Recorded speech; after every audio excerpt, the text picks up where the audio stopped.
যে বাংলাদেশের সংখ্যালঘু হিন্দু শিক্ষকদের মধ্যে একটা অংশ, এখন এই অংশটা কতটুক বড়, ধর্ম অবমাননা বিশেষ করে ইসলামের এবং মুসলিম স্টুডেন্ট, নারী স্টুডেন্টদের প্রতি এক ধরনের যৌন হেনস্থা করা, এটা কি তাদের একটা মিশনারি মেজাজ থেকে করা, প্রতিশোধ প্রবণতা থেকে করা, একটা বাড়তি রাগ থেকে করা, না এটা চারিত্রিক সাধারণ লাম্পট্য? হিন্দু শিক্ষকদের ক্ষেত্রে আবার এরকম আপনি কম পাবেন যে তার নিজের ধর্মের ব্যাপারে সে উস্কানিমূলক কথা বলেছে, কিন্তু তাদেরকে ইসলামের ব্যাপারে এটা পাওয়া গেছে, যে কারণে উত্তেজনা তৈরি হয়েছে। জি, আপনি একটা গুরুত্বপূর্ণ প্রসঙ্গের দিকে দৃষ্টি আকর্ষণ করেছেন যে বাংলাদেশে হিন্দু ধর্মাবলম্বী সংখ্যালঘু শিক্ষকরা বিভিন্ন শিক্ষা প্রতিষ্ঠানে গত 10-12 বছরে 2টি ঘটনায় বারবার শিরোনামে এসেছেন। এখন এটা কি কোনো সংঘবদ্ধ পদক্ষেপ ছিল নাকি আসলে বিচ্ছিন্ন কোনো ঘটনা? এটা আমার পক্ষে যাচাই করে না করে বলা কঠিন। এটা সংবাদ মাধ্যম যদি অনেকগুলি ঘটনাকে একসঙ্গে বিশ্লেষণ করে এটাকে রেজাল্ট বের করে তাহলে বের হবে হয়তো। একটা ঘটনা ছিল ইসলাম অবমাননার ঘটনা হিন্দু শিক্ষক কর্তৃক। ঢাকা এবং ঢাকার বাইরের বিভিন্ন জায়গায় আপনি এরকম ঘটনা পাবেন।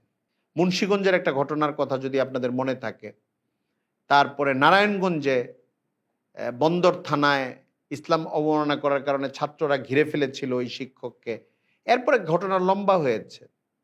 এরকম আরও বিভিন্ন জায়গায় হিন্দু শিক্ষক কর্তৃক কোরআন অবমাননা অথবা নবীজির জীবনের প্রতি কালিমা লেপন করার মতো বা অবমাননাকর উক্তি ব্যক্ত করা, এই ঘটনাগুলো ঘটেছে, সামনে এসছে।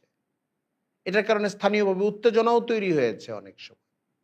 আরেকটা ঘটনা হলো হিন্দু শিক্ষক কর্তৃক মুসলিম শিক্ষার্থী ছাত্রীর সঙ্গে যৌন হেনস্থামূলক বা যৌন সম্পর্কমূলক কোনো না কোনো আচরণ।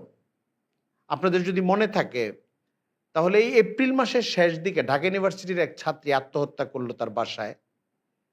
মুনিরা মাহজাবিন নাম এই মেয়ে, আত্মহত্যার নোটে তার এক শিক্ষক সুদীপ চক্রবর্তী সম্ভবত তাকে দায়ী করে কিছু বক্তব্য দিয়ে গেছে, এবং পরবর্তীতে দেখা গেছে কয়েকদিনের মধ্যেই সুদীপ চক্রবর্তী পরে গ্রেফতার হয়েছেন।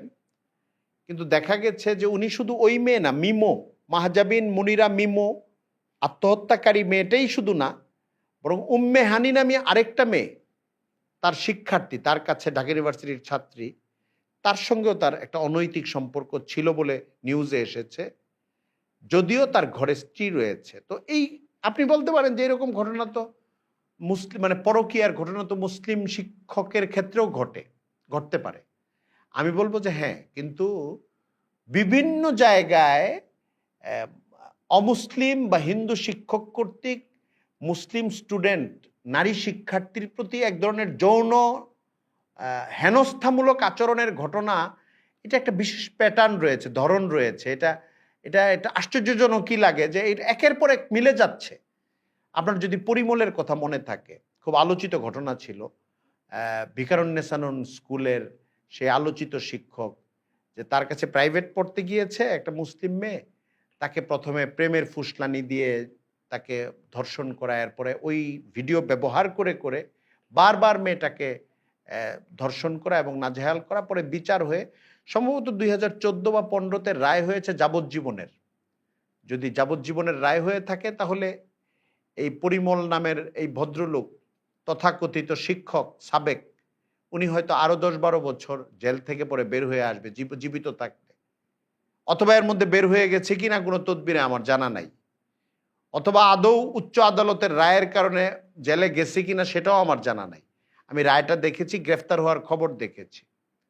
আর আপনার সঙ্গে কথা বলছি তার 2 দিন আগের ঘটনা, সম্ভবত 9 মের ঘটনা হলো ঢাকা ইউনিভার্সিটির পাশের ইউরোপ স্কুলের একজন শিক্ষক বরুণ কুমার নাম, তার ব্যাপারে অভিযোগ উঠেছে যে হেজাব পরা মেয়েদেরকে কটূক্তি করেছে এবং মেয়েদের সঙ্গে তার আচরণ অত্যন্ত যৌন হেনস্থামূলক, বেশ কিছু আচরণ, উক্তি, কথাবার্তা তার স্টুডেন্টরা, তার ছাত্র ছাত্রীরা সাংবাদিক সম্মেলনে বা সাংবাদিকদেরকে সরাসরি অভিযোগগুলো দায়ের করেছে।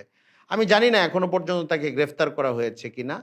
এই ঘটনাটার পরে আমার ওই ঘটনাগুলোর কথা মনে পড়েছে, যে পরিমলের ঘটনার কথা বলেন, ঢাকা বিশ্ববিদ্যালয়ের আরেকজন শিক্ষক বাংলা বিভাগের, তাকে পদকও দেওয়া হয়েছিল, রাষ্ট্রীয় একটা পদকও দেওয়া হয়েছিল।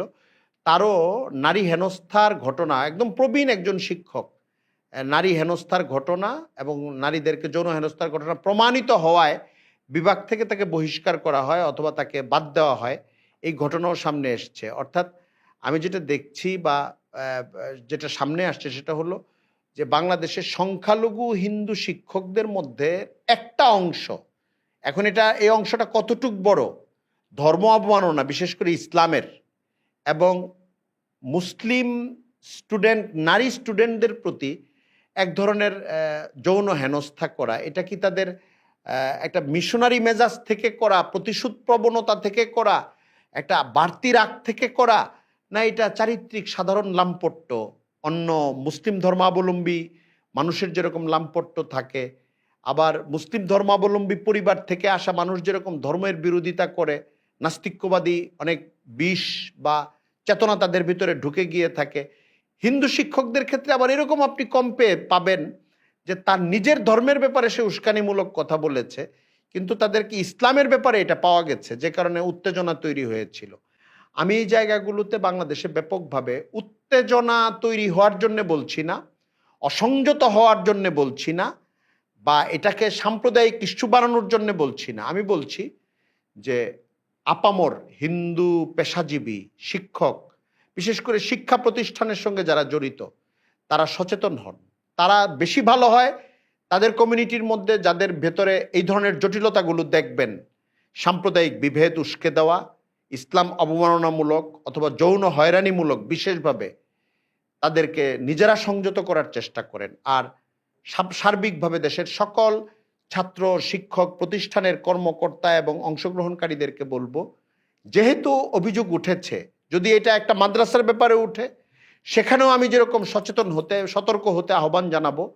মহিলা মাদ্রাসাগুলোর পরিবেশ নিয়ে আমি যেরকম অন্য একটা আলোচনায় বারবার বলেছি যে নিরাপত্তা এবং সচেতনতা ব্যবস্থাপনা থাকা দরকার, যেখানে হিন্দু ধর্মাবলম্বী এবং সংখ্যালঘু শিক্ষক তারা ইসলাম বিষয়ে যদি কোনো বাজে মন্তব্য করেন অথবা কোনো নারীদের ব্যাপারে কোনো যৌন হয়রানিমূলক আচরণ করেন, অন্য সকলের পাশাপাশি তাদের ব্যাপারে সতর্কতা রক্ষা করবেন এবং প্রতিষ্ঠানের প্রধানরা ওই বিষয়গুলোকে গুরুত্বের সঙ্গে দেখবেন, আইন শৃঙ্খলা রক্ষাকারী বাহিনীও দেখবেন, এবং একই ঘটনা কোনো মুসলিম পরিচয়ের শিক্ষক বা প্রতিষ্ঠানের দায়িত্বশীলদের দ্বারা যদি ঘটে, সেক্ষেত্রেও তাদের ব্যাপারে পূর্ণ জিরো টলারেন্স যেটাকে বলা হয়, পূর্ণ পদক্ষেপ গ্রহণ করা, এটা করবেন আমি আহ্বান জানাবো। আমি আবারও বলছি যে এই জাতীয় বিষয়গুলো এক শ্রেণীর হিন্দু সংখ্যালঘু শিক্ষক, যেটা গত 10-12 বছর যাবৎ দেখা গেছে বা 15 বছর যাবৎ, ধর্ম অবমাননা কিংবা মুসলিম নারী শিক্ষার্থীদের প্রতি যৌন হেনস্থা, হয়রানি, এটা কি কোনো বিশেষ ধর্মীয় মানসিকতা, সাম্প্রদায়িক মানসিকতা বা এজেন্ডা থেকে তারা করছেন, না এটা স্বাভাবিক ধর্ম বিরোধিতা এবং লাম্পট্যের একটা মানবীয় স্বাভাবিক প্রবণতা থেকে করছেন? এভাবে ক্লাসিফিকেশন করা বা আলাদা করা বা শ্রেণী চিহ্নায়ন করা আমার জন্য কঠিন, কিন্তু আমি সতর্কতার আহ্বানটা ব্যাপকভাবে শিক্ষা প্রতিষ্ঠানের কর্ণধার এবং আইন শৃঙ্খলায় নিয়োজিত সকলের প্রতি রাখবো, গার্জিয়ানদের প্রতি রাখবো, ছাত্র ছাত্রীদের প্রতিও রাখবো, যেন তারা এই জায়গাগুলোতে নিজেদেরকে সংযত, সুরক্ষিত রাখতে পারেন। আল্লাহ তাআলা আমাদের শিক্ষা প্রতিষ্ঠানগুলোকে, জেনারেল ধারার শিক্ষা প্রতিষ্ঠানগুলোকেও পরিবেশের দিক থেকে সুন্দর করে দিন, সুরক্ষিত করে দিন, যেন এখানে আমাদের নতুন প্রজন্মের ছেলেরা মেয়েরা স্কুল এবং কলেজগুলোতে তাদের দ্বীন, ঈমান এবং তাদের নৈতিক চরিত্র সুন্দর রেখে বড় হতে পারে এবং জীবনকে বিকশিত করতে পারে। আল্লাহ তাআলা একটা শান্তিপূর্ণ সুন্দর সমাজে বাস করার তৌফিক দান করুন আমাদেরকে।